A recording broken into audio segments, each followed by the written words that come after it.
Hello, this is Stephen Whitfield of Drilling Contractor here at the 2022 IADC Annual General Meeting in New Orleans, Louisiana. And with me right now is Mr. Jim Wicklund. We're going to talk a little bit about, well, I guess a little bit about everything, where oil and gas is fitting in the market and sort of the things that we need to be looking out for. So, Jim, thank you for taking the time to speak with me today. My pleasure. So, let's start with a little bit of future casting here. I talked a bit about where oil and gas is fitting in the energy mix. There's a lot of push with renewables and a lot of push to sort of reduce the share of fossil fuels, but it seems like fossil fuels, oil and gas in particular, are still going to be kind of part of this mix. So can you just say where you think it's going to fall? 82% of global energy, global power, is hydrocarbons. 82%. And so there has been a push to reduce that number. We were at 84 a couple years ago. I expect the explosion of wind and solar, biomass, and everything else to continue. But you're starting from a very small base. So when you're eroding an 82% base, the idea that it's going to go to zero anytime in the next several years is exceptionally naive. And we actually expect crude oil and natural gas demand to grow for at least the next 5 or 6 or 7 years. So it's definitely got a place, no matter how quickly you want to try and phase out fossil fuels. That's still a 50-year effort. There's a lot of uncertainty, though, still with markets, with governments, with all kinds of things. So I'll ask a couple of questions sort of dealing with that uncertainty.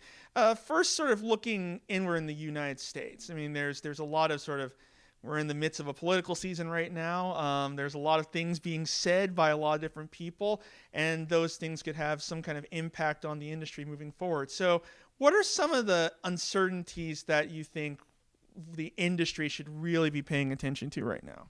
The biggest issue we need to be paying attention to is the approval of pipelines and infrastructure, and primarily for natural gas. The president promised Europe increased LNG, which we don't have. And the uncertainty over federal lands and offshore leases exist, but those weren't places that were going to be drilled in the next 5 or 10 years anyway. So the most immediate issue in the U.S. is really pipelines and infrastructure. And as Senator Manchin just showed, it's very hard to get any support even on the Democratic side. And so that's going to be the challenge and the biggest challenge for the industry for the next several years in the United States. It's interesting that you bring up Europe because, well, that's at the heart of a lot of things right now, especially since we've seen in the past year with the Russian invasion of Ukraine, the sanctions that have come on top of that, and now there's a lot of fear, and energy security is such a big phrase right now. So from an industry perspective, as we hear more talk about the need for energy security, energy independence, whatever you may say, how does that affect development from the industry perspective? It changes where we do it, okay? Energy security is going to take over from energy transition, okay, as the most important term. And so it basically means we have to go out and find more oil and gas and produce more oil and gas in places we know we can, places with lower risk, places with less financial penalty. And so energy security means that we've got our supply lines of energy secure. We've never been energy independent, so that's a little bit of a misnomer anyway. But the idea that we have secure supplies for the U.S. is critical, and frankly, right now we do. We import very little from Saudi Arabia. We import very little from Russia. We take a little bit from Venezuela, but not much, though our refineries are optimized for it, and nothing from Iran right now.